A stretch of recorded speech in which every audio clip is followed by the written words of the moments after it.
성북동의 새벽은 짙은 안개와 함께 찾아온다. 육중한 철문이 닫힌 허일중 회장의 저택은 거대한 성체처럼 군림하고 있었다.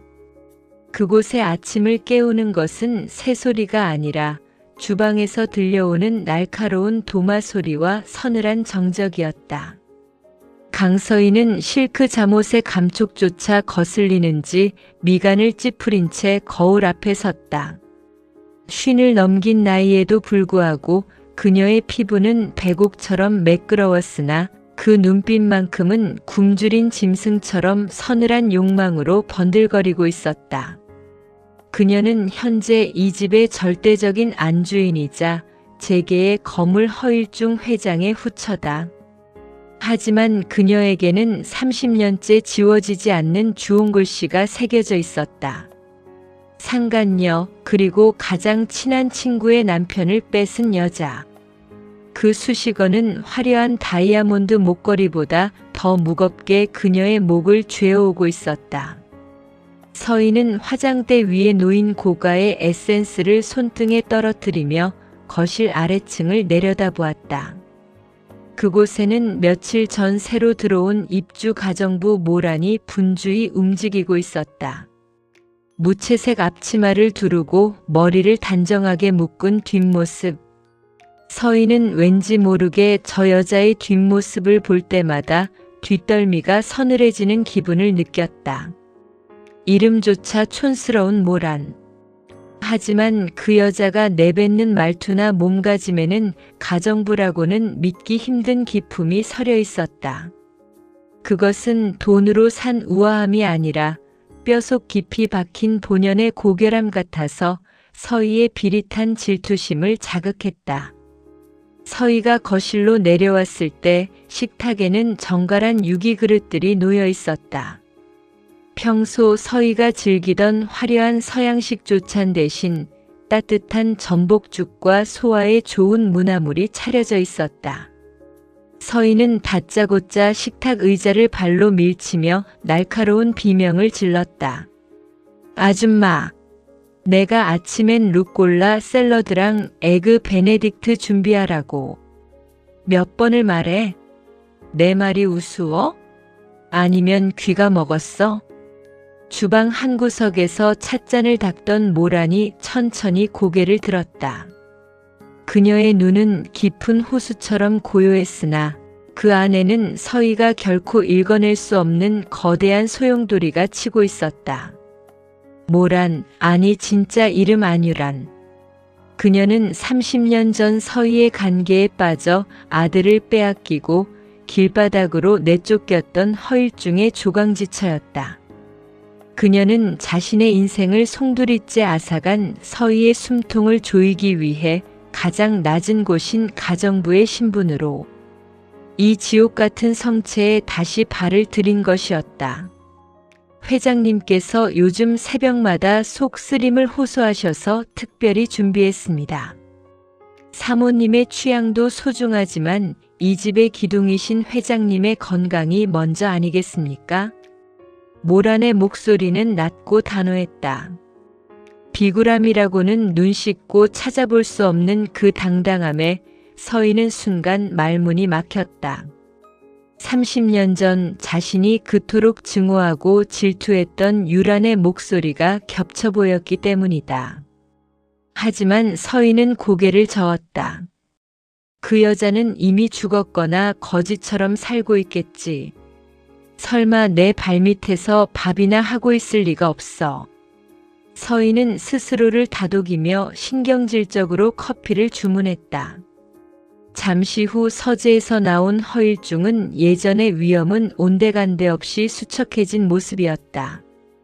그는 서희가 내미는 가식적인 미소를 외면한 채 묵묵히 전복죽을 떴다. 맛이 있군. 예전에, 아주 오래전에 먹어본 맛이야. 허일중의 눈가에 잠시 회한이 스쳤다. 그는 꿈에도 몰랐다. 매일 자신이 먹는 약을 챙겨주고 잠자리를 정돈해주는 저 가정부가 자신이 젊은 시절 야망을 위해 비겁하게 버렸던 진짜 아내 유란이라는 사실을 곁에서 그 모습을 지켜보는 서희의 눈이 가늘어졌다. 그녀는 본능적으로 느꼈다. 이 집안에 흐르는 공기가 바뀌고 있다는 것을. 자신이 공들여 쌓아온 모래성이 저 이름 없는 가정부의 손짓 하나에 무너질 수도 있다는 공포가 엄습했다. 서희는 허일중이 출근하자마자 모란을 주방으로 불러 세웠다. 그녀는 들고 있던 뜨거운 커피를 모란의 발치에 쏟아버렸다. 명심해. 너는 여기서 밥하고 빨래하는 소모품일 뿐이야. 주제넘게 회장님 건강 운운하며 안주인 노릇하려 들지 마. 한 번만 더 내 심기를 건드리면 그땐 내 발로 나가는 게 아니라 시체가 되어서 나가게 될 줄 알아. 모라는 뜨거운 커피가 튀어 붉게 익어가는 발등을 내려다보았다. 하지만 그녀는 단 한 번의 신음도 내지 않았다. 오히려 고개를 들어 서희의 눈을 똑바로 응시하며 서늘하게 웃었다. 사모님 겁이 나시나 봅니다. 원래 자리가 위태로운 사람일수록 목소리가 커지는 법이니까요. 뭐라고? 서희의 손이 허공을 갈랐다. 모란의 뺨을 향해 날아가는 서희의 손등에는 핏줄이 곤두서 있었다. 하지만 모란은 눈 하나 깜빡이지 않고 그 손을 공중에서 낚아챘다. 30년의 세월 동안 맺힌 한이 서린 모란의 손아귀는 강철처럼 단단했다.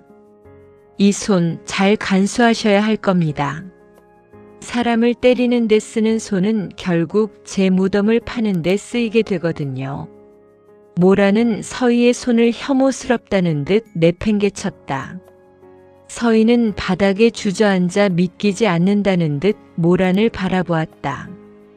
가정부에게 당했다는 수치심보다 저 여자의 눈에서 느껴지는 압도적인 증오와 기품이 그녀를 얼어붙게 만들었다. 성북동 저택의 샹들리에는 눈부시게 빛나고 있었지만 그 아래서 벌어지는 두 여자의 전쟁은 이미 피냄새를 풍기고 있었다. 모라는 주방 암전 속에서 서희의 뒷모습을 노려보며 다짐했다.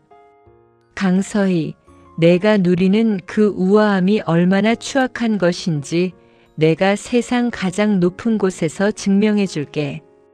내가 내 아들 준재를 버리고 내 인생을 난도질한 데가 이제부터 단 1초도 쉬지 않고 갚아줄 테니까. 안개 낀 새벽의 성북동. 두 여자의 잔혹하고도 우아한 전쟁은 이제 겨우 서막을 올렸을 뿐이었다. 모란의 손에 들린 낡은 행주는 이제 서희의 목을 조르는 올가미가 될 준비를 마쳤다. 성북동 저택의 밤은 낮보다 더 위태로운 정적에 휩싸인다.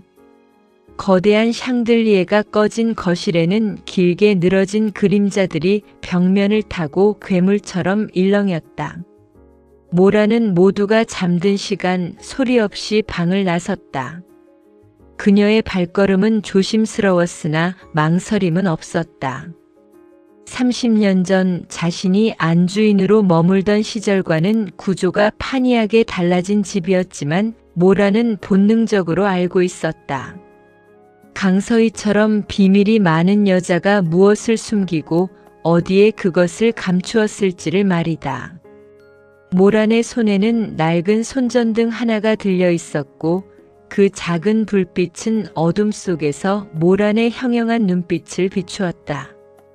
모란이 향한 곳은 저택 가장 깊숙한 곳에 위치한 서희의 전용 서재였다.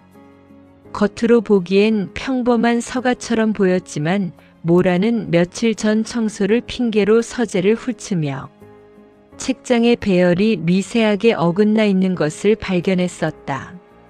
모라는 숨을 죽인 채 특정고서 한 권을 살짝 당겼다. 그러자 미세한 진동과 함께 서가의 한쪽 면이 소리 없이 돌아가며 숨겨진 금고와 비밀 수납함이 모습을 드러냈다. 서희가 이 집의 안주인으로 군림하며 쌓아온 온갖 추악한 욕망의 자네들이 모여있는 곳이었다. 모란의 입가에 서늘한 미소가 번졌다. 강서희, 내가 이토록 꽁꽁 숨겨둔 것이 과연 무엇일까? 수납함 안에는 허일중 회장의 건강 상태를 조작한 허위 진단서와 재산, 상속을 유리하게 만들기 위한 치밀한 계획서들이 가득했다. 하지만 모란의 시선을 멈추게 한 것은 가장 구석에 놓인 낡은 비단함이었다. 뚜껑을 열자 그 안에는 30년 전 유란 모란이 쫓겨나던 날, 사라졌던 자신의 일기장과 아들 준재의 베넷 저고리가 들어있었다. 서희는 유란의 모든 것을 뺏고도 모자라 그녀의 가장 소중한 기억마저 전리품처럼 이곳에 가두어둔 것이었다. 모란의 손이 가늘게 떨렸다. 30년 동안 억눌러왔던 모성애와 분노가 파도처럼 밀려왔다. 서희는 유란을 단순히 몰아낸 것이 아니라 그녀의 존재 자체를 지워버리고 싶어 했다는 사실이 증거로 남겨져 있었다. 그때 등 뒤에서 서늘한 기운이 느껴졌다. 거기서 뭐 하는 거야? 날카로운 서희의 목소리가 정적을 깼다. 모라는 빛의 속도로 비단함을 닫고 수납함을 원위치로 돌려놓았다. 뒤를 돌자 가운을 걸친 서희가 살기 어린 눈등을 치켜뜬 채 서 있었다. 서희는 잠이 오지 않아 물을 마시러 나왔다가 서재의 미세한 불빛을 보고 달려온 참이었다. 모라는 당황한 기색 없이 손전등을 내리며 담담하게 답했다. 사모님, 밤중에 실례했습니다. 회장님께서 서재에 중요한 약을 두고 오셨다고 하셔서 찾으러 왔습니다. 서희는 의심스러운 눈초리로 모란을 훑었다. 가정부가 왜 회장님 약을 찾아? 내가 직접 챙긴다고 했잖아. 그리고 불은 왜 안 켜고 손전등질이야? 서희는 모란에게 다가가 그녀의 앞치마 주머니를 거칠게 뒤졌다. 하지만 모란은 이미 증거가 될 만한 것들을 제자리에 돌려놓은 뒤였다. 빈손을 확인한 서희는 분이 풀리지 않는지 모란의 뺨을 향해 손을 올렸으나 이내 멈췄다. 지난번 모란이 자신의 손목을 낚아채던 그 소름 끼치는 힘이 떠올랐기 때문이다. 서희는 대신 독서를 내뱉었다. 쥐새끼처럼 돌아다니지 마. 내가 여기 온 지 얼마 안 돼서 잘 모르나 본데 이 집에서 내 허락 없이 움직이는 건 죽은 목숨이나 다름없어. 당장 내 방으로 꺼져. 모라는 고개를 숙이며 물러났지만 그녀의 머릿속은 이미 다음 계획으로 가득 찼다. 서희가 유란의 물건들을 버리지 못하고 간직하고 있다는 것은 그녀 역시 과거의 망령으로부터 자유롭지 못하다는 증거였다. 모라는 서희의 불안을 자극하기로 했다.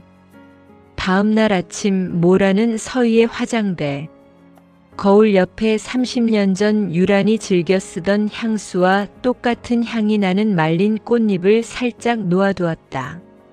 서희가 방에 들어서자마자 방 안가득 퍼진 그 익숙하고도 소름 끼치는 향기에 자지러졌다.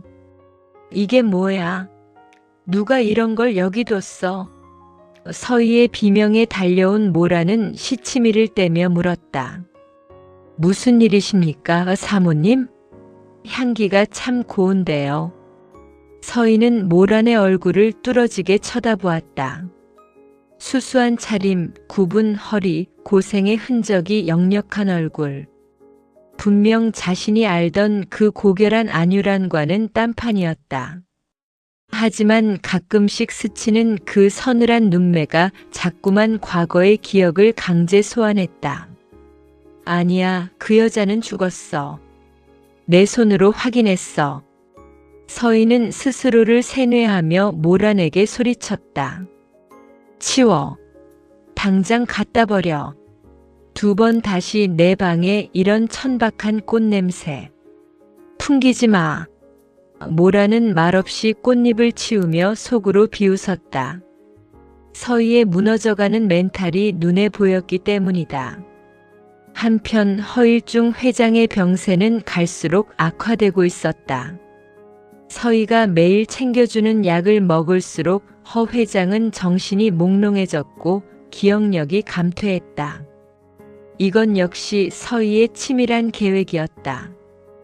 허 회장이 정신을 잃어갈 때쯤 재산을 가로채고 아들 치연에게 모든 것을 넘기려는 계산이었다. 모라는 허 회장의 약통을 유심히 살폈다. 그리고 서희가 자리를 비운 사이 약의 성분을 몰래 바꿔치기하기 시작했다. 서희가 독을 먹이고 있다면 모라는 해독제를 먹이고 있는 셈이었다. 허 회장은 조금씩 정신이 맑아지는 것을 느꼈고 옆에서 자신을 돌보는 모란의 손길에서 30년 전 헤어진 아내의 체온을 느꼈다. 아줌마, 당신 누군가? 왜 나를 이렇게 정성껏 돌보는 거야? 허 회장의 물음에 모라는 그저 눈시울을 붉히며 답했다. 그저 회장님이 빨리 쾌차하시길 바라는 사람일 뿐입니다. 복수의 서막은 이제 본격적인 궤도에 올랐다. 모라는 서희가 가장 두려워하는 것이 무엇인지 정확히 꿰뚫고 있었다. 그것은 자신이 가진 가짜 권력을 잃는 것이 아니라 과거의 추악한 진실이 만천하에 드러나는 것이었다. 모라는 서희의 아들 치연과 자신의 아들 준재를 둘러싼 뒤바뀐 운명을 되돌릴 준비를 마쳤다. 서희는 자신의 아들을 지키기 위해 더 악독해질 것이고 모라는 자신의 아들을 되찾기 위해 더 치밀해질 것이다. 그날 밤 서희는 악몽을 꾸었다. 유란이 하얀 소복을 입고 나타나 자신의 목을 조르는 꿈이었다. 식은 땀을 흘리며 깨어난 서희의 눈앞에 문을 열고 들어오는 모란의 그림자가 비쳤다. 어둠 속에서 모란의 목소리가 환청처럼 들려왔다. 강서희, 이제 내가 잠들 시간은 끝났어. 이제부턴 내가 지은 죄의 무게를 견뎌야 할 시간이야. 서희는 공포에 질려 비명을 지르려 했으나 목소리가 나오지 않았다. 모라는 조용히 문을 닫으며 미소 지었다. 성북동 저택의 화려한 벽지 뒤에 숨겨진 썩은 냄새가 이제 온 집안을 덮치기 시작했다. 복수는 차갑게 식혀 먹어야 맛있는 음식이라고 했던가. 모라는 서두르지 않았다. 서희가 스스로 쌓은 오만의 탑이 무너져 내리는 과정을 하나하나 지켜보며 그녀의 심장에 가장 날카로운 비수를 꽂을 그날만을 기다리고 있었다. 30년의 세월은 결코 헛되지 않았다. 모란의 거친 손마디는 이제 서희의 목줄을 죄는 가장 강력한 무기가 되어 있었다. 서희는 아직 모르고 있었다. 자신이 고용한 그 하찮은 가정부가 사실은 자신의 목숨줄을 쥐고 흔드는 저승사자라는 사실을 말이다. 성북동의 밤은 깊어가고 두 여자의 전쟁은 이제 되돌릴 수 없는 파국을 향해 치닫고 있었다. 모라는 암실처럼 어두운 주방에 앉아 차가운 차 한 잔을 마시며 밖을 보았다. 내일은 더 지독한 지옥이 시작될 것이다. 그리고 그 지옥의 불길 속에서 가장 먼저 타 죽는 것은 바로 강서희, 너일 것이다.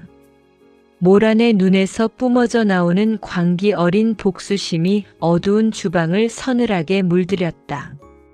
성북동 저택의 창밖에는 밤새 진눈깨비가 흩날렸다. 차가운 유리창에 부딪혀 녹아내리는 눈물 같은 흔적들을 바라보며 모라는 새벽 기도를 올리듯 마른 손을 맞잡았다. 그녀의 가슴 안쪽에는 어제 서희의 비밀 서재에서 몰래 빼내온 낡은 사진 한 장이 품어져 있었다. 30년 전 억지로 품에서 떼어놓아야 했던 갓난아기 준재의 모습이 담긴 사진이었다. 모라는 사진 속 아이의 눈매를 손가락으로 가만히 쓸어보았다. 준재야, 엄마가 너무 늦었지. 속삭이는 목소리는 전율하듯 떨렸고 눈가는 이내 붉게 짓물렀다. 하지만 그녀는 슬퍼할 시간조차 사치라는 것을 잘 알고 있었다. 지금 그녀가 서 있는 이곳은 적의 심장부였고 서희라는 독사는 언제든 송곳니를 드러낼 준비가 되어 있었기 때문이다. 아침 7시 서희의 히스테릭한 벨소리가 온 집안을 흔들었다. 모라는 서둘러 감정을 추스르고 앞치마를 고쳐맸다. 거실로 올라가자 서희는 어젯밤 악몽의 여파 때문인지 퀭한 눈으로 거울을 노려보고 있었다. 그녀의 화장대 위에는 모란이 의도적으로 놓아둔 과거의 향기, 그 목련 향이 여전히 은은하게 감돌고 있었다. 서희는 신경질적으로 향수병을 바닥에 내동댕이 쳤다. 아줌마, 이 냄새 안 치웠어? 내가 분명히 경고했지. 깨진 유리 파편이 모란의 구두 앞코에 튀었으나 모란은 미동도 하지 않았다. 죄송합니다, 사모님. 환기를 시켰는데도 워낙 오래된 집이라 벽지에 냄새가 배어있는 모양입니다. 모란의 차분한 대답은 오히려 서희의 불안을 부채질했다. 서희는 의자에 앉아 모란의 얼굴을 거울을 통해 뚫어지게 관찰했다. 너 고향이 어디라고 했지? 갑작스러운 질문에 모란의 눈동자가 잠시 흔들렸으나 이내 고요를 되찾았다. 남쪽 바닷가 작은 마을입니다. 부모님 일찍 여의고 식당 일을 전전하며 살았습니다. 모란의 대답은 완벽한 가짜였지만 서희는 의심을 거두지 않았다. 그 손, 고생한 손치고는 손가락 마디가 참 곧네. 예전에 피아노라도 친 사람처럼. 서희의 말등에는 뼈가 돋아 있었다. 과거 유란 모라는 수준급의 피아노 실력을 자랑했었다. 서희는 모란의 정체를 확인하기 위해 일부러 거실 구석에 놓인 그랜드 피아노로 다가갔다. 이거 한번 쳐봐. 소리가 잘 나는지 확인 좀 하게. 모라는 피아노 앞에 서서 건반 위에 손을 올렸다. 하얀 건반과 검은 건반의 대비가 마치 그녀의 인생처럼 극명했다. 건반 끝에 닿는 차가운 감촉에 30년 전의 기억이 파도처럼 밀려왔다. 당장이라도 베토벤의 월광 소나타를 연주하며 자신의 정체를 드러내고 싶은 충동이 일었지만 모라는 이내 손가락 끝에 힘을 뺐다. 그녀는 일부러 투박하고 서툰 동작으로 건반을 쾅쾅 내리쳤다. 사모님, 저는 이런 귀한 악기는 다룰 줄 모릅니다. 그저 먼지나 닦을 줄 알지요. 엇박자로 울려 퍼지는 불협화음에 서희는 귀를 막으며 소리를 질렀다. 그만. 시끄러워 죽겠네. 가서 일이나 해. 서희는 안도하면서도 찝찝한 표정으로 뒤돌아섰다. 모란의 연기는 완벽했지만 서희의 본능은 자꾸만 안유란이라는 이름을 속삭이고 있었다. 그날 오후 저택에 귀한 손님이 찾아왔다. 바로 서희의 아들 치연이었다. 치연은 허일중 회장의 친아들이 아니었지만 서희의 계략으로 허씨 가문의 적통 행세를 하며 자라온 인물이었다. 치연은 차가운 눈빛과 오만한 태도로 모란을 대했다. 어머니, 새로운 아주머니가 좀 이상한데요? 아까 정원을 지나는데 나를 쳐다보는 눈빛이 꼭 나를 다 아는 사람 같았어요. 치연의 말에 서희의 안색이 다시금 창백해졌다. 너도 그렇게 느꼈니?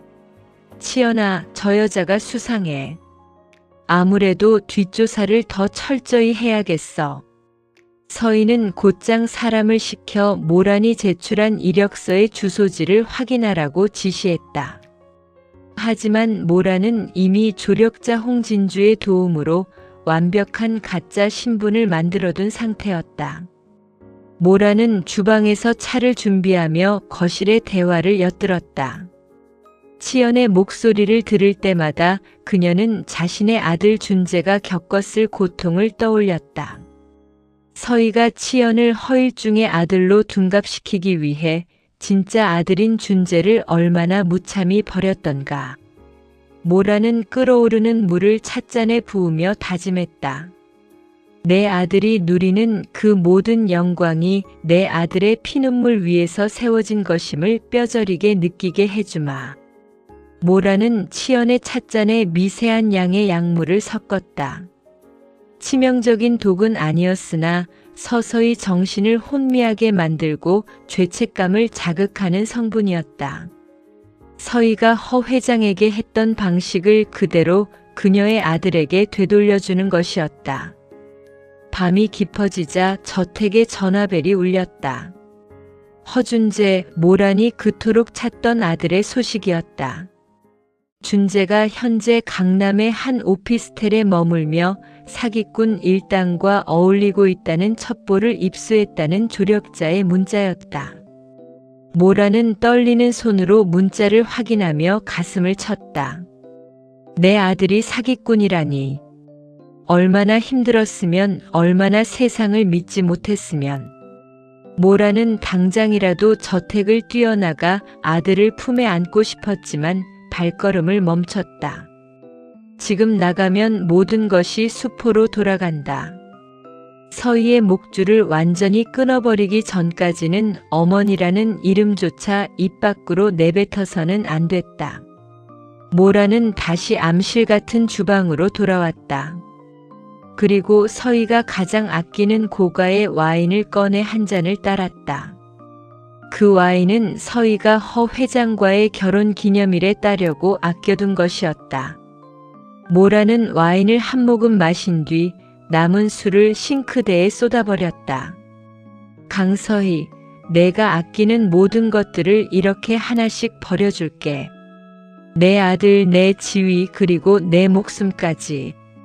모란의 눈에는 광기 어린 복수심과 함께 자식을 향한 지극한 애끄름이 동시에 서려 있었다. 그녀는 어둠 속에서 서희의 방 쪽을 올려다보며 서늘하게 웃었다. 다음 날 아침 서희의 방에서 또다시 비명소리가 터져나왔다. 서희가 아끼는 실크 잠옷들이 갈갈이 찢겨 침대 위에 흩어져 있었기 때문이다. 그 위에는 핏빛으로 물든 목련 꽃잎들이 뿌려져 있었다. 서희는 공포에 질려 모란을 호출했다. 이거 내 짓이지. 당장 말해. 내가 유란이지? 살아 돌아온 거지. 서희는 모란의 멱살을 잡고 흔들었다. 하지만 모란은 무표정한 얼굴로 서희의 눈을 똑바로 응시했다. 사모님, 제 이름은 모란입니다. 안유란이라는 분이 누구시길래 이토록 무서워하십니까? 죄를 지은 사람에게만 보이는 귀신이라도 있는 모양입니다. 모란의 말은 비수처럼 서희의 가슴에 꽂혔다. 서희는 떨리는 손으로 모란을 밀쳐냈지만 이미 그녀의 영혼은 무너져 내리고 있었다. 모란은 바닥에 흩어진 찢긴 잠옷들을 하나하나 주워 담으며 속으로 의졸였다. 이제 시작이야, 서희야. 내가 입고 있는 그 가짜 가죽을 다 벗겨내고 내 추악한 민낯을 온 세상에 드러낼 때까지 나는 멈추지 않아. 성북동 저택의 화려한 벽지 너머로 썩은 냄새가 진동하기 시작했다. 30년 전의 진실은 이제 유령이 되어 저택의 복도를 떠돌고 있었고 그 유령의 중심에는 목련 향을 풍기는 가정부 모란이 서 있었다. 그녀는 이제 더 이상 도망자가 아니었다. 그녀는 자신의 인생과 아들의 미래를 되찾기 위해 지옥에서 돌아온 심판자였다. 서희는 자신의 죄가 만든 거대한 그늘 아래서 서서히 숨이 막혀가고 있었고 모라는 그 모습을 차갑게 지켜보며 다음 수순을 준비하고 있었다. 복수는 이미 멈출 수 없는 열차처럼 가속도를 내고 있었다. 모라는 아들 준재의 사진을 다시 한번 품에 안으며 다짐했다. 준재야, 조금만 기다려. 엄마가 너를 버린 저 여자들에게서 내 자리를 다 되찾아오마. 그때까지만 견뎌다오. 성북동의 눈 덮인 아침은 평화로워 보였지만 그 속에서는 단 한치의 양보도 없는 두 여자의 처절한 생존 게임이 계속되고 있었다. 모란의 손은 차가웠지만 그 손에 쥐어진 복수의 칼날은 그 어느 때보다 뜨겁게 달궈져 있었다. 성북동 저택을 감싸고 있던 안개는 시간이 갈수록 더욱 짙어졌고 그 안개는 마치 서희의 마음속을 가득 채운 불길한 의구심처럼 집안 곳곳으로 스며들었다. 서희는 며칠째 밤잠을 설치며 모란의 일거수일투족을 감시했다. 그녀의 눈은 충혈되어 있었고 입술은 바짝 말라 있었다. 서희는 이제 확신하고 있었다. 저 무표정한 얼굴의 가정부 모란이 사실은 자신이 30년 전 나락으로 밀어버렸던 안유란이라는 것을. 하지만 물증이 없었다. 모란이 내민 이력서는 완벽했고 그녀가 짓는 표정은 돌부처처럼 흔들림이 없었다. 서희는 이 불쾌한 숨바꼭질을 끝내기로 마음먹었다. 상대가 유란이 맞다면 그녀가 가장 두려워하는 방식으로 숨통을 끊어버려야 했다. 아줌마, 오늘 저녁은 내가 직접 주방에 들어갈게. 회장님 기력 회복을 위해서 내가 특별히 준비한 보양식이 있거든.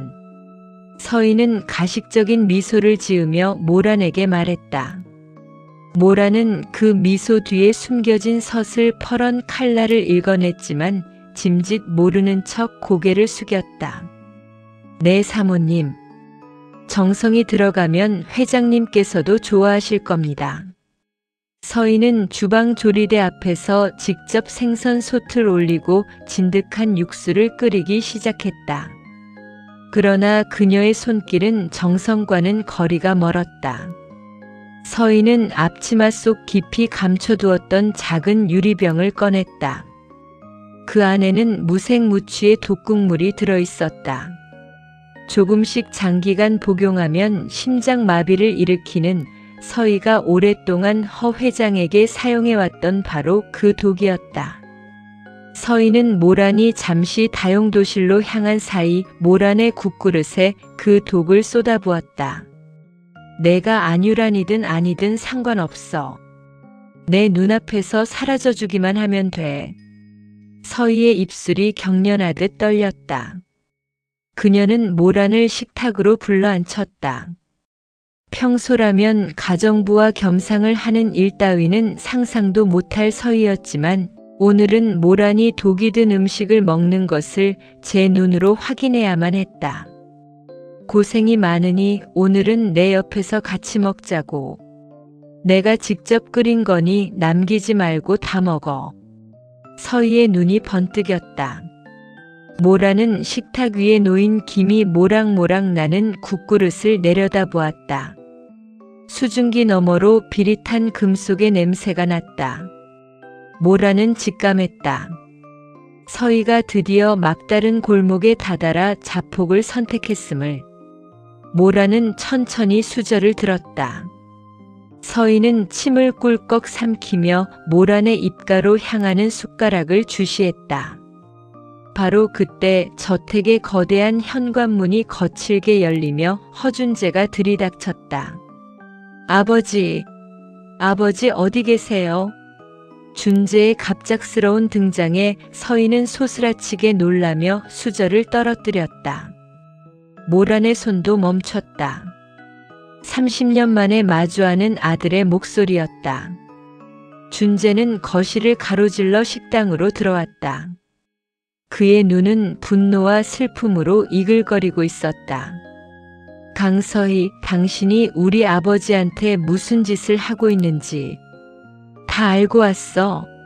준재의 외침에 서희는 당황하며 일어섰다. 준재야, 내가 여기가 어디라고. 갑자기 들어와서 소란이야. 그 혼란스러운 틈을 타 모라는 순식간에 자신의 국그릇과 서희의 국그릇을 바꿔치기 했다. 소리조차 나지 않는 민첩한 손놀림이었다. 모라는 아들의 얼굴을 제대로 쳐다보지 못하고 고개를 푹 숙였다. 가슴이 찢어질 것 같았지만 지금 정체를 드러내면 준재까지 위험에 처할 수 있었다. 준재는 식탁 앞에 앉은 낯선 가정부를 힐끗 보더니 다시 서희를 쏘아붙였다. 아버지가 복용하는 약 내가 다 성분 분석 맡겼어. 당신 무사하지 못할 거야. 서희는 안색이 창백해졌지만 이내 표정을 관리했다. 증거도 없이 무슨 소리야. 난 회장님을 위해 최선을 다하고 있어. 일단 진정하고 앉아. 밥부터 먹고 얘기해. 서희는 상황을 무마하기 위해 준재를 식탁에 앉히려 했다. 서희는 극도의 긴장감 때문에 목이 타들어가는 것을 느꼈다. 그녀는 아무 생각 없이 앞에 놓인 국물을 한 모금 크게 들이켰다. 모란의 눈이 서늘하게 빛났다. 서희는 국물을 삼키자마자 무언가 잘못되었음을 직감했다. 혀끝에 감도는 씁쓸한 뒷맛.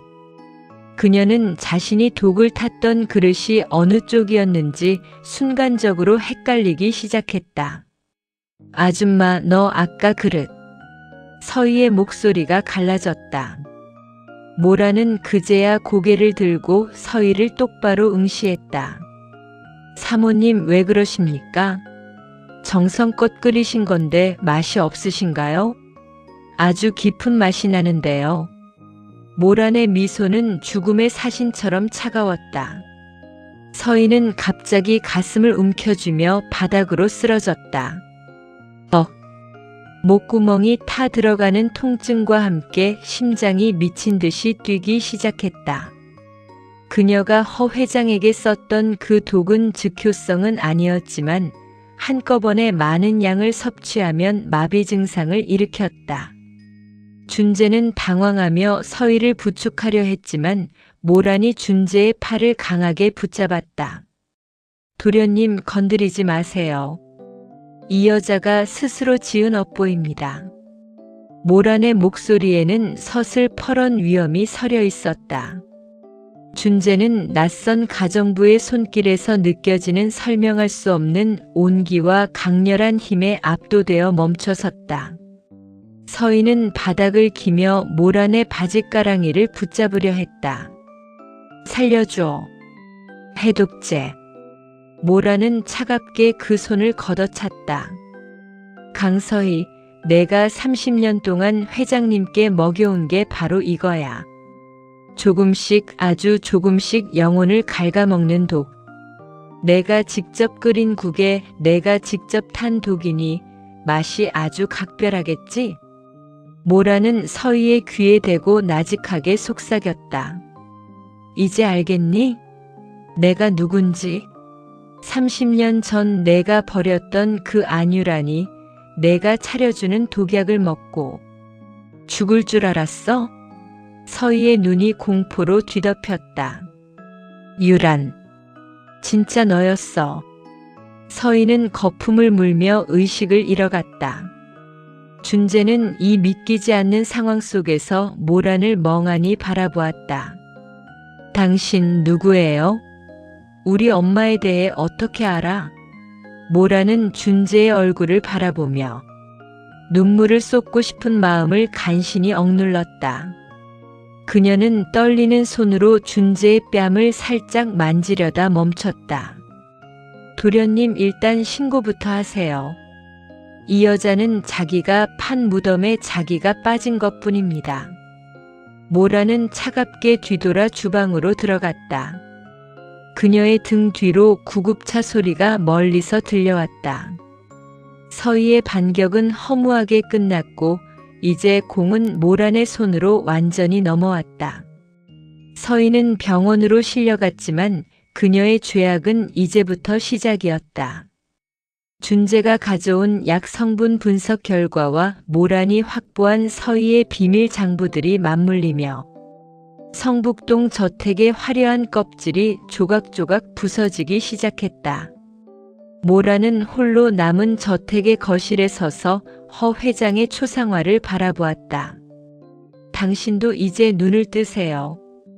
당신 곁을 지켰던 독사가 누구였는지, 그리고 당신이 버렸던 사랑이 어떻게 돌아왔는지 똑똑히 보세요. 모란의 복수는 이제 단순한 응징을 넘어 빼앗긴 모든 것을 제자리로 돌려놓는 거대한 정화의 과정으로 나아가고 있었다. 그날 밤 모란은 서희가 없는 서희의 침실에 들어갔다. 그녀는 서희가 아끼던 명품 가방들을 모두 바닥에 쏟아내고 그 한가운데 준재의 베넷 저고리를 올려두었다. 가짜들이 판치던 공간에 진짜 생명의 흔적이 놓인 것이다. 모란은 창밖의 안개를 바라보며 결연한 미소를 지었다.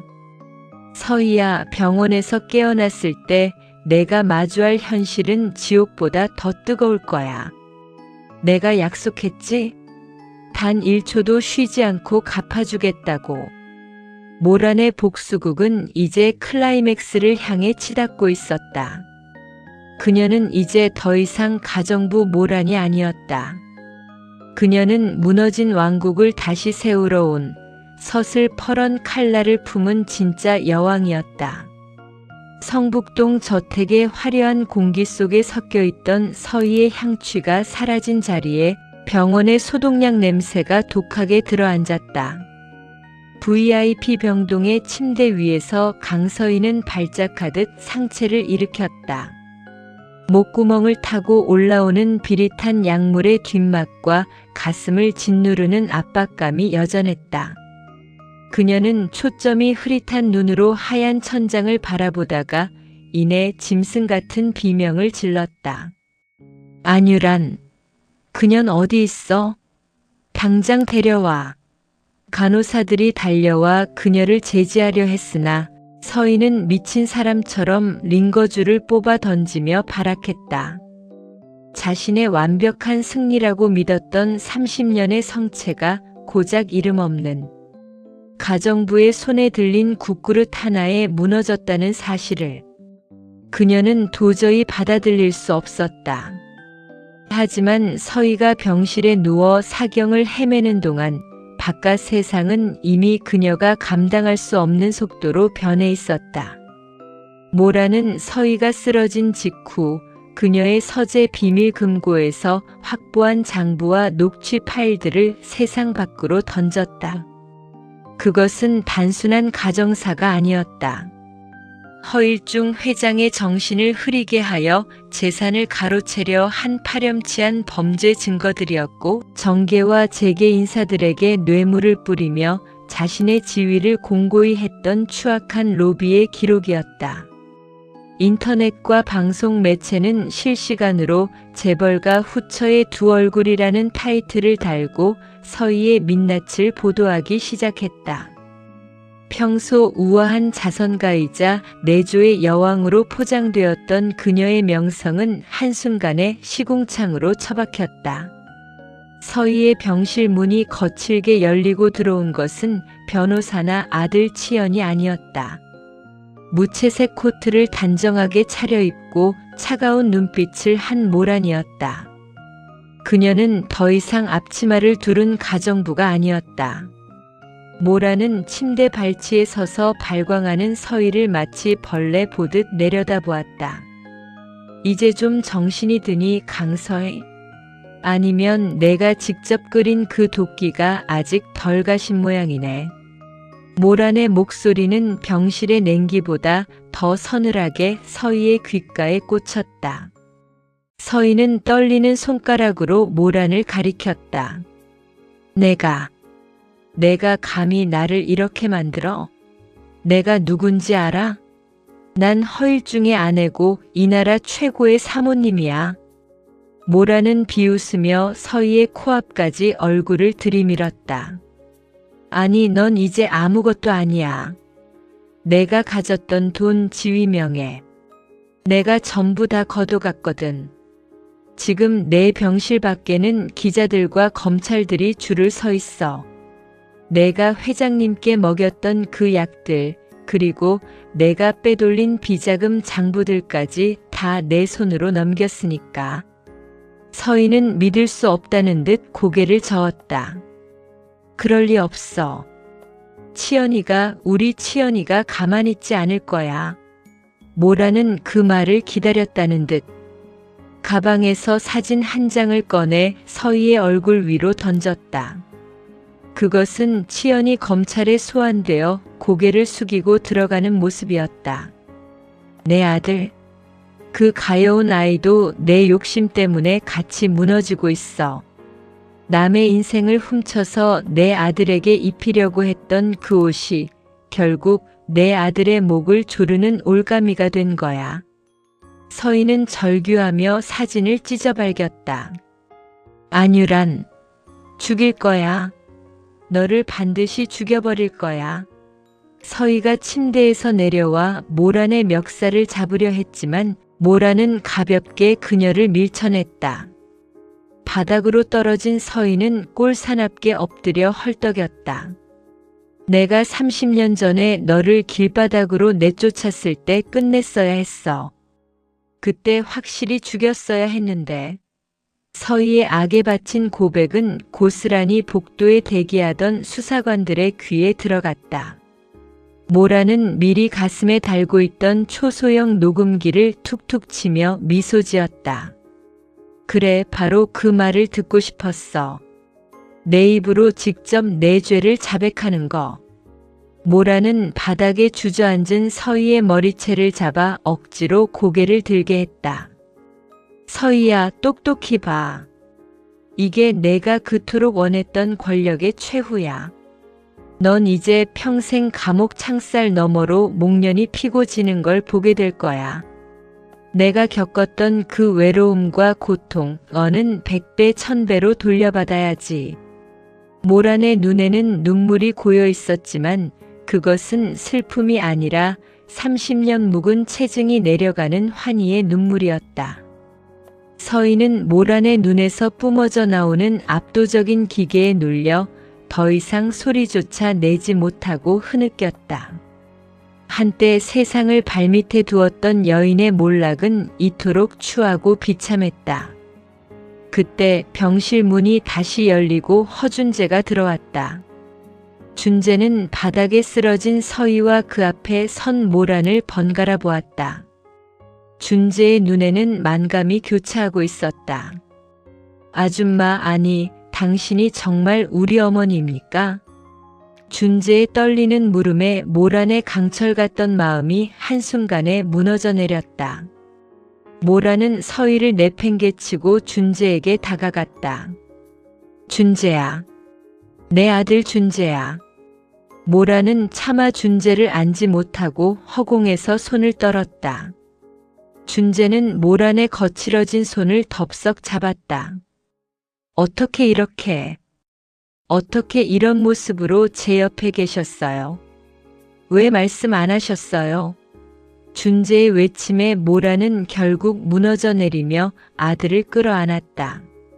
30년 전 끊어졌던 모자의 인연이 원수의 병실 바닥에서 눈물로 다시 이어지는 순간이었다.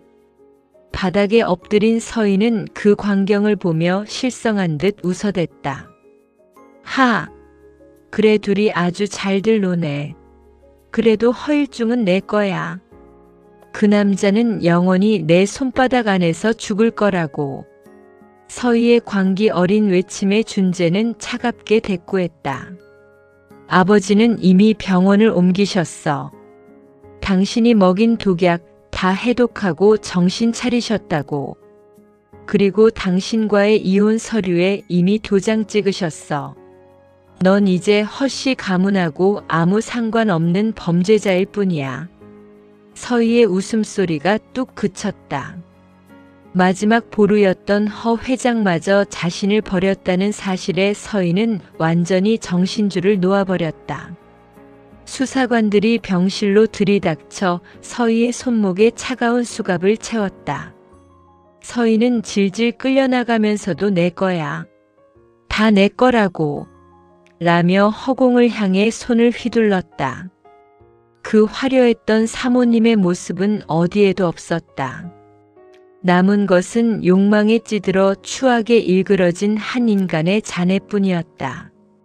모라는 아들의 품에 안겨 그 뒷모습을 끝까지 지켜보았다. 복수는 완성되었고 진실은 승리했다. 하지만 모라는 알고 있었다. 이 승리가 잃어버린 30년을 완벽히 보상해주지는 못한다는 것을. 그래도 이제는 당당하게 자신의 이름을 부르며 아들과 함께 햇살 아래를 걸을 수 있다는 사실만으로도 가슴이 벅차올랐다. 성북동 저택의 등기부 등본에서 서희의 이름이 삭제되고 허 회장의 법적 대리인이 모든 재산을 준재와 모란에게 되돌려주는 절차가 시작되었다. 모란은 다시 그 저택으로 돌아갔다. 하지만 이번엔 가정부가 아니었다. 그녀는 저택의 모든 문을 활짝 열어젖히고 서희가 가득 채워두었던 사치스러운 물건들을 모두 마당으로 내던졌다. 그리고 그 자리에 아들 준재와 함께 찍은 사진을 놓았다. 집안 가득 배어있던 독한 인공 향수 냄새가 사라지고 어디선가 불어온 이른 봄바람에 실린 은은한 목련 향이 거실을 채우기 시작했다. 모라는 거울 앞에 서서 자신의 얼굴을 가만히 들여다보았다.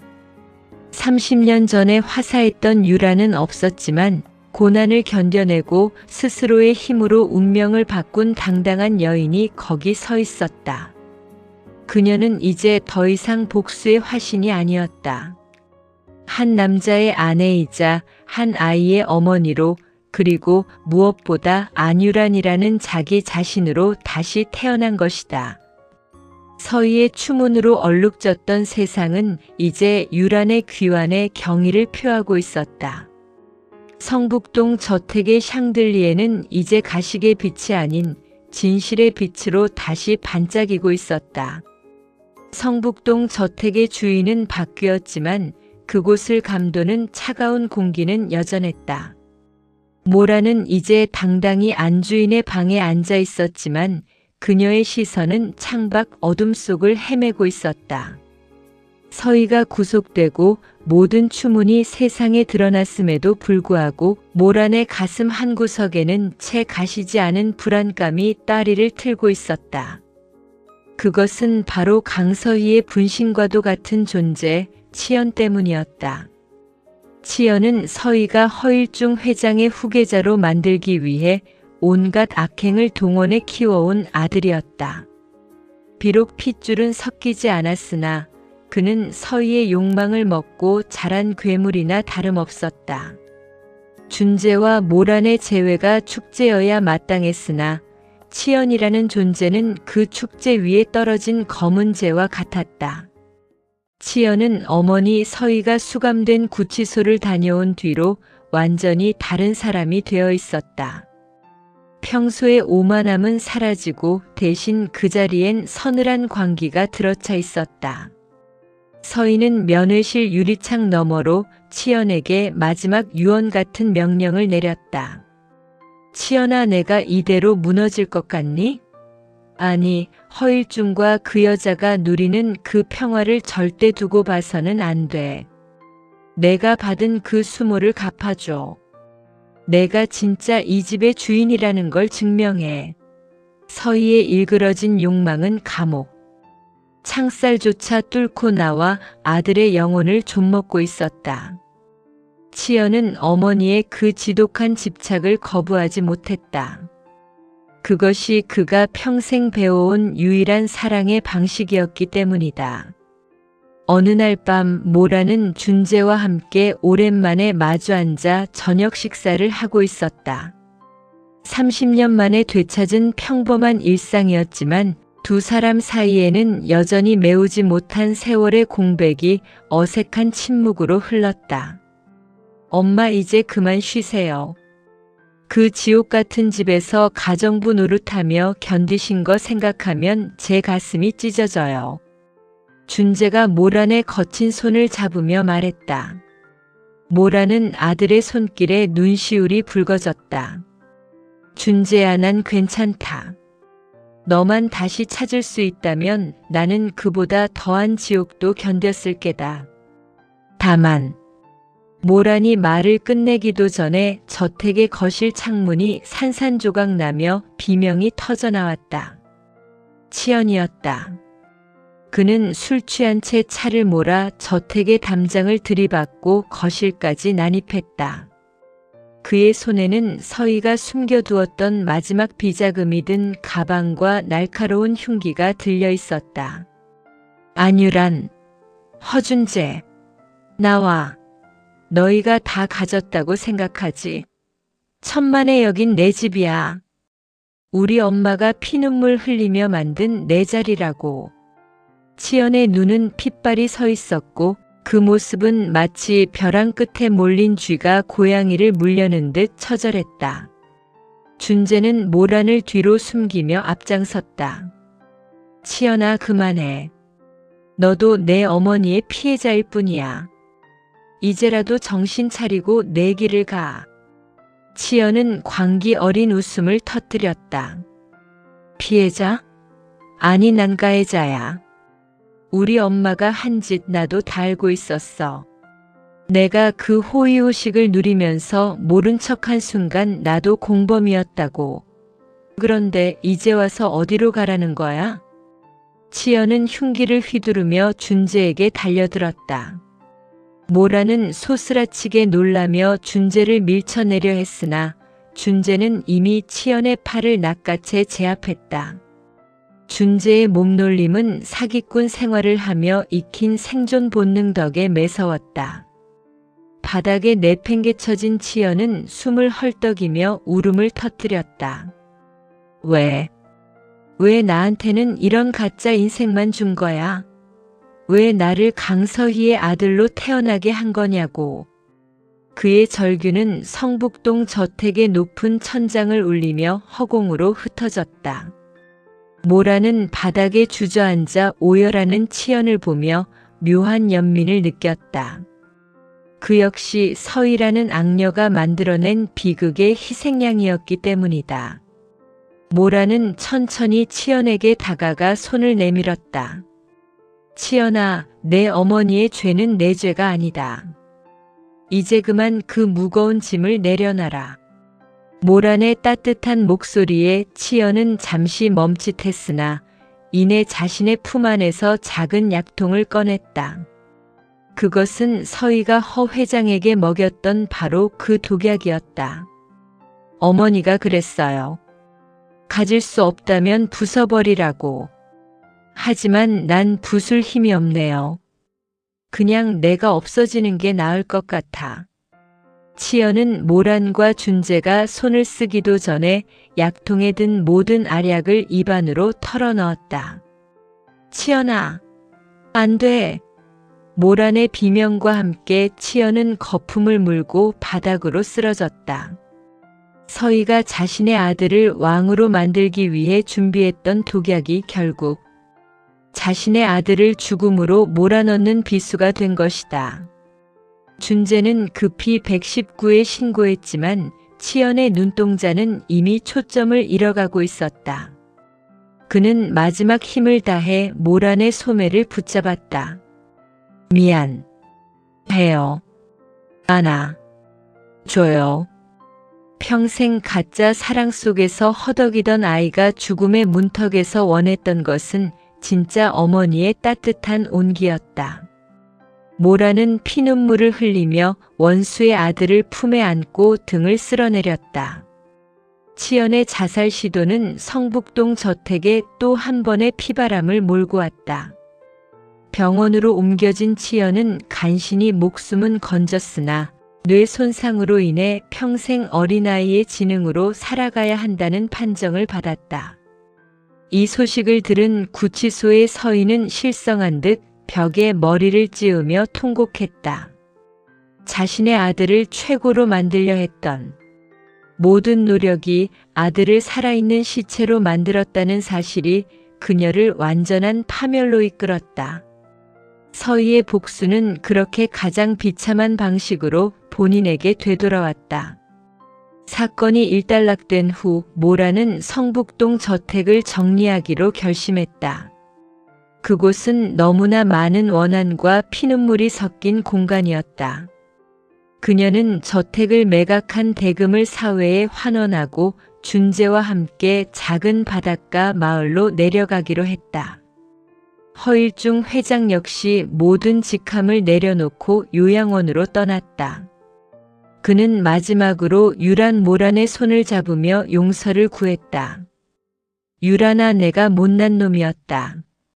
내 눈을 가린 건 서희가 아니라 내 야망이었어.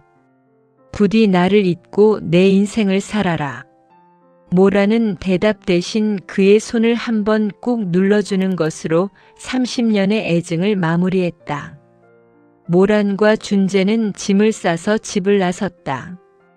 대문 앞에는 여전히 하얀 목련나무가 서 있었다. 모라는 그 나무 아래 서서 잠시 눈을 감았다. 30년 전 이 나무 아래서 아들을 뺏기고 오열하던 젊은 날의 유란이 보였다. 그리고 지금 그 아들의 손을 꼭 잡고 새로운 시작을 앞둔 중년의 모란이 서 있었다. 준재야, 가자. 이제 우리만의 진짜 집으로. 준재는 엄마의 어깨를 감싸 안으며 미소 지었다. 네, 엄마. 이제 다 끝났어요. 우리 이제 행복하기만 해요. 두 사람의 그림자가 길게 늘어진 성북동 길을 따라 멀어졌다. 화려했던 저택의 불빛은 하나둘 꺼졌고 오직 달빛만이 남겨진 목련나무를 비추고 있었다. 가짜들이 판치던 무대는 막을 내렸고 이제 진짜들의 삶이 시작되려 하고 있었다. 서희의 비명도 치연의 절규도 모란의 눈물도 이제는 바람에 씻겨 내려갔다. 남은 것은 오직 서로를 향한 깊은 신뢰와 사랑뿐이었다. 복수는 끝났고 비로소 평화가 찾아왔다. 모란의 가슴 속에는 이제 가시 돋친 목련이 아닌 가장 순수하고 깨끗한 향기를 머금은 진짜 목련이 피어나고 있었다. 성북동의 무거운 공기를 뒤로하고 모란과 준재가 도착한 곳은 동해의 푸른 물결이 앞마당까지 찰랑이는 작은 어촌 마을이었다. 그곳은 30년 전 유란이 허일중과 처음 만나 사랑을 맹세했던 추억의 장소이자 서희의 관계에 빠져 모든 것을 잃고 도망치듯 떠나야 했던 아픔의 땅이기도 했다. 모라는 이제 더 이상 검은 앞치마를 두른 가정부가 아니었다. 그녀는 화사한 베이지색 린넨 원피스를 입고 바람에 흩날리는 머리카락을 쓸어넘기며 바다를 향해 섰다. 30년 만에 되찾은 이름 안유란. 그 이름 세 글자가 파도 소리에 실려 귓가를 간지럽힐 때마다 그녀는 비로소 자신이 살아있음을 느꼈다.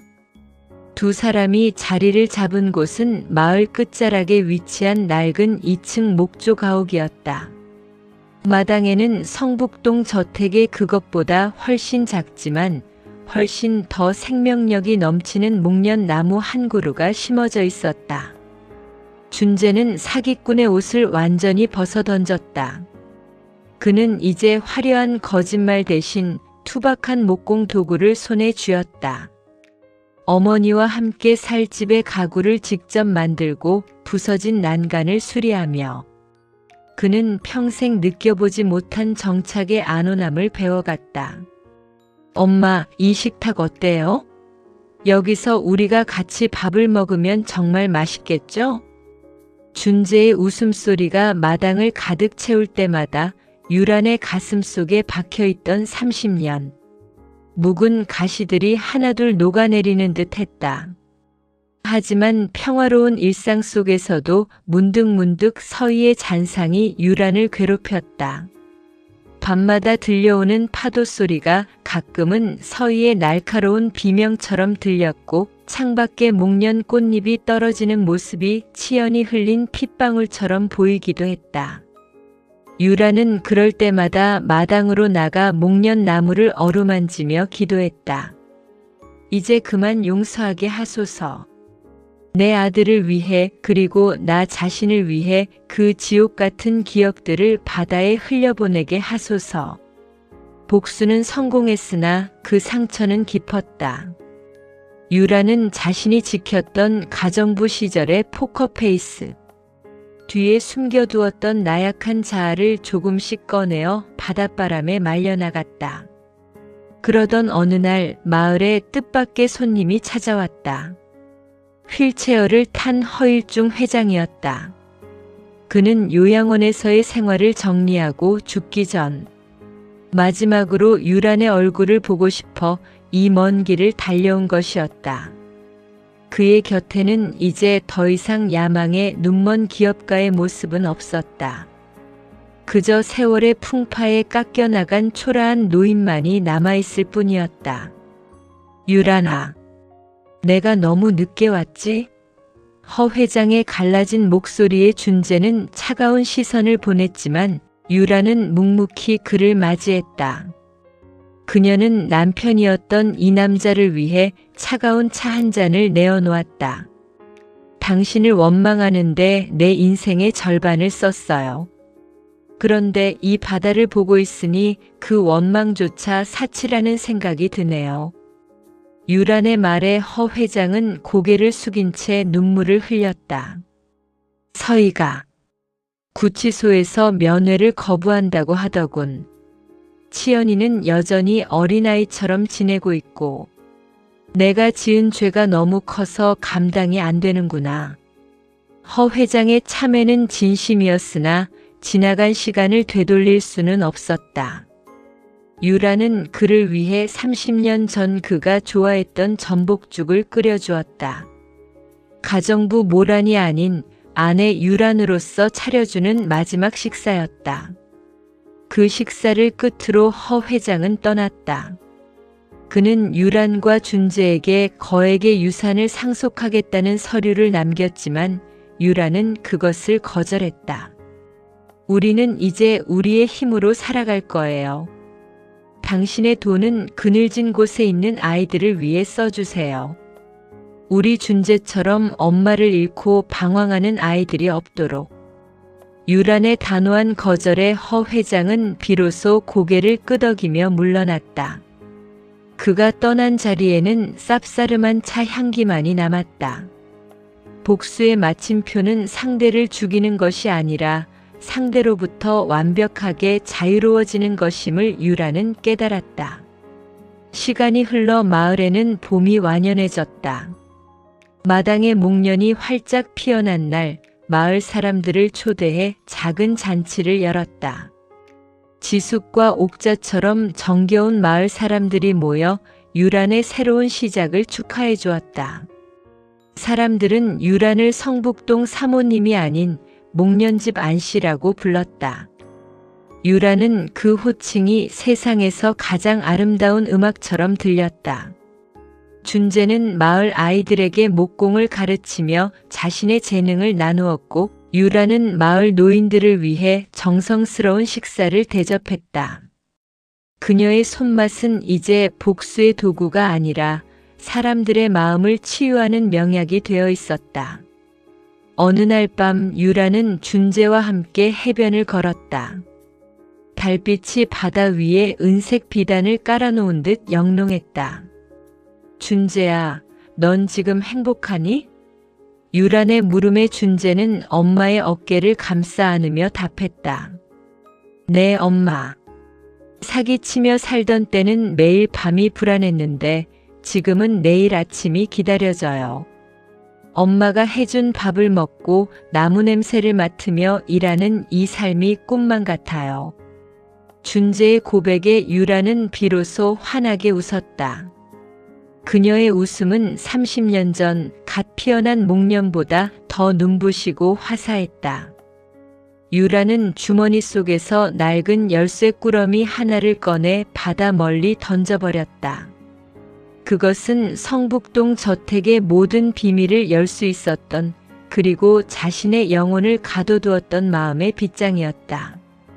열쇠가 물보라를 일으키며 가라앉는 순간 유란의 가슴 속에서 마지막으로 남아있던 가시 한 조각이 툭 하고 떨어져 나갔다. 그녀는 이제 더 이상 누군가를 증오하기 위해 숨을 쉬지 않았다. 오직 사랑하기 위해, 그리고 남은 인생을 아름답게 물들이기 위해 숨을 쉬었다. 서인은 차가운 감옥벽을 보며 여전히 유란의 환영에 시달리고 있겠지만 유란은 이제 그녀의 이름을 기억조차 하지 않았다. 아기는 스스로가 만든 지옥에 갇혔고 선인은 스스로가 만든 천국으로 걸어 들어갔다. 그것이 신이 내린 가장 공평한 심판이었다. 유라는 아들의 손을 잡고 모래사장 위에 새겨진 자신들의 발자국을 바라보았다. 파도가 밀려와 그 발자국을 지워버려도 괜찮았다.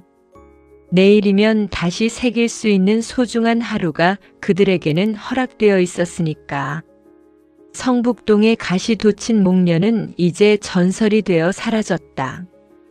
대신 이곳 바닷가 마을에는 세상에서 가장 순수하고 깨끗한 향기를 머금은 안유란의 목련이 피어나고 있었다. 그 꽃은 지기 위해 피는 것이 아니라 열매를 맺기 위해 피어 있었다. 유란과 준재의 인생이라는 열매는 달빛 아래서 은은하게 빛나며 영글어가고 있었다. 30년의 긴 겨울을 버텨낸 목련나무가 마침내 봄을 선포하고 있었다. 유란이 이곳에 정착한 지도 어느덧 서너 해가 지났다. 이제 마을 사람들에게 그녀는 목련집 안씨라는 이름보다 안 선생님이라는 호칭으로 더 자주 불렸다. 그녀는 마당 한편의 작은 글방을 열어 마을 어르신들의 굽은 손을 잡아주며 그들의 굽이굽이 맺힌 사연을 기록해 주었다. 30년 전 남편을 뺏기고 아들을 잃어버렸던 그 처절한 고통은 이제 유란의 안에서 발효되어 타인의 아픔을 보듬는 깊은 지혜로 변모해 있었다. 그녀의 얼굴에 자리 잡은 주름은 고생의 흔적이 아니라 파도를 견뎌낸 조약돌처럼 매끄럽고 단단한 훈장이 되었다.